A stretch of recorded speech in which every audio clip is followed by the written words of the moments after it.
Greetings. Welcome to heCast, the official podcast of He Changed It. As always, my name is Mike Chisholm. I am the host. I'm in the best spot to be in when it comes to He Changed It because I'm watching the growth of the company and I'm married to the CEO. So I don't have to do a ton of the heavy lifting. I just get to come here and talk to really interesting people about what's going on in the world of men's mental health. Today, I'm very excited to bring on the podcast a hockey player. I'm a big hockey guy. For those who don't know, I'm a huge fan of the team, the Los Angeles Kings. Send your hate mail elsewhere. We're the best. We're awesome. I'm really excited to talk to the captain of the Kelowna Chiefs.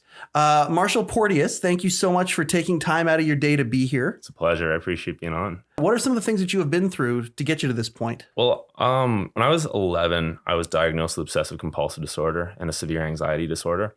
And I think growing 11 years of age. Wow. Which means, for most people who get diagnoses, like they mostly don't realize they even need one until it's, way further down the line. Yeah. So I think the first time I started to experience symptoms was probably around the time my little sister was born. So I would have been about 6 when I first started to notice that I had OCD and anxiety. What kind of symptoms would you have? Well, I remember I'd have intrusive thought OCD. So the way my psychologist explained it to me is that sometimes I'd have fake memories, false memories that would be like, I'd have like a dream or I'd think I did something wrong, or I'd have like a thought of potentially doing something wrong. And I'd feel guilty just even for the thought.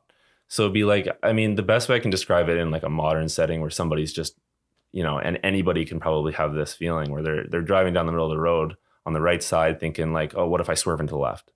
Okay. Right. And what if I go into oncoming? That thought of what if. Yes. And that what if for me always came with a cascade of, well, who would I hit? And what would their family's reaction be like? And how would that go? Oh, you went down the rabbit hole with and it. it was bad. And I would go down, and that was starting when I was 6 years of age. This is part of what He Changed It is doing. I'm in my 40s, and the language that is used by you right now in talking about some of these mental health issues, illnesses, strategies are mind-blowing to hear from you because I never started hearing about these words, it's been like the last 10 years, and that's around the same timeline.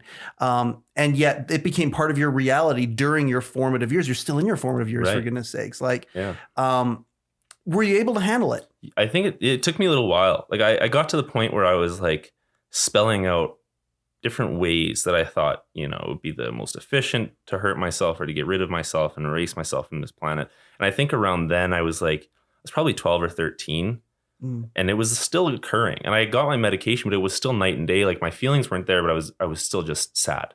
And it wasn't like I'd found a purpose to what I was really trying to achieve by getting better. I thought getting better just meant feeling less anxious. And if that was the case, I was definitely feeling better. Okay. But I wasn't healthy.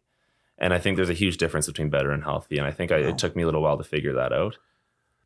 So you are in your teenage years now at this point, playing a lot of hockey, still trying to get used to the new normal of understanding of your mental condition. Were there bumps along the way? Absolutely. Yeah? I think I would get to the point where I'd feel good enough to go off my medication and I'd drop it. And the problem with things like, which I was taking at the time, which is citalopram, Celex is the brand name. Okay. It takes 2 weeks to re-enter your system, but only 4 days to leave. Oh, so I'd go off of it for 2 or 3 days and I'd be pretty much out of it in my system.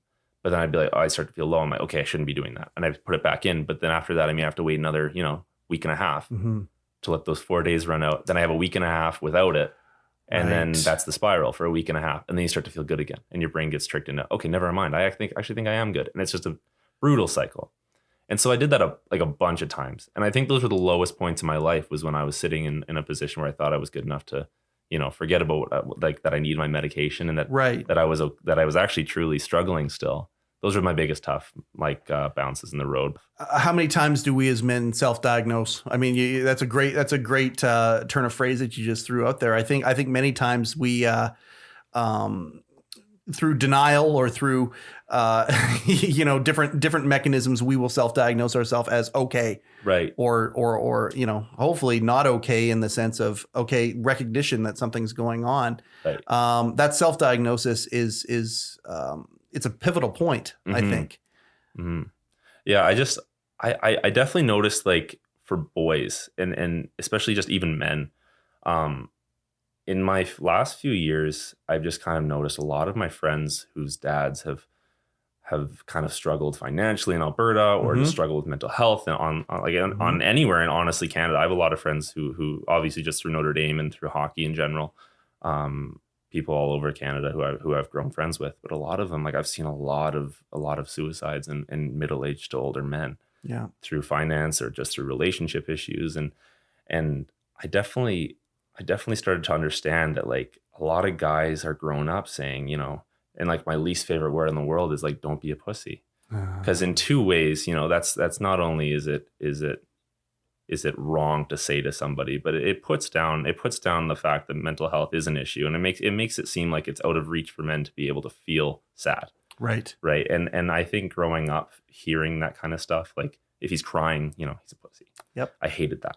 And not only that, I also found that terms like that, like they put down the feminine qualities that men have. And as a result, I think in a lot of ways too, it also puts women down for being like that. I think you're having this negative comparison of men to women. And I think in a lot of ways, it almost just strengthens that issue of misogyny in a lot of ways too. So I think there's just a lot of convoluted issues in using terminology like that for people. Like I think it not only makes the mental health issue worse for guys, but I think it also just makes relationship issues worse in general across the board. That's profound what you just said.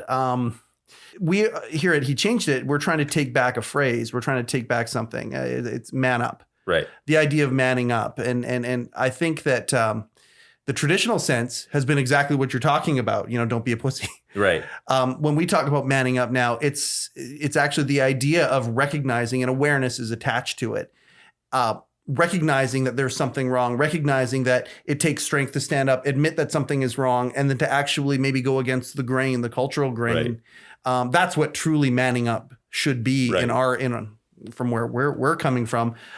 One of the biggest issues as far as like understanding what man up meant was like, if you're crying, you just aren't a man.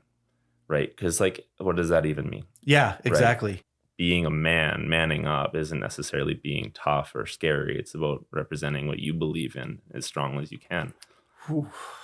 It's about representing what you believe in as strong as you can. Yeah. That's huge. The most important thing that I realized was that doing it on your own is the only way that you can do it and lose. I think doing it with somebody's help and reaching out and letting them know and say, hey, listen, like I'm dealing with this. Have you dealt with this before? Whether or not they say yes or no, they'll understand that what you're going through is serious and that there's nothing to be ashamed of. It's an illness and it's as real as breaking a leg. Gosh, Marshall, thank you so much for taking time out of your day. I know that your preseason's going right now. You're still in school and doing all these things that keep you really, really busy during COVID. And you've taken time out of your day to be here and to talk about what's important, not just to you, but what's important. Right. And I just appreciate that so much. I'm just really grateful to have been on, and obviously, like I'm just hoping a lot of the guys who might be watching this and are seeing me talk about this, don't hesitate. There it is. Once again, inspiring podcast for He Changed It. Lots of cool things happening in the world of He Changed It right now. If you want to get some information, we're still doing some beta testing, although that looks like it might be coming to an end sooner than later. And we might actually get this thing out in the App Store here. Some good things have been falling that way. We're going to do a podcast update with the creators, the co-founders of He Changed It here in the next couple of weeks. We're excited about that. info@hechangedit.com. My name is Mike Chisholm. The podcast is heCast, the official podcast of He Changed It. Thank you very much for taking some time out of your day to be part of this. And have a fantastic week. Cheers.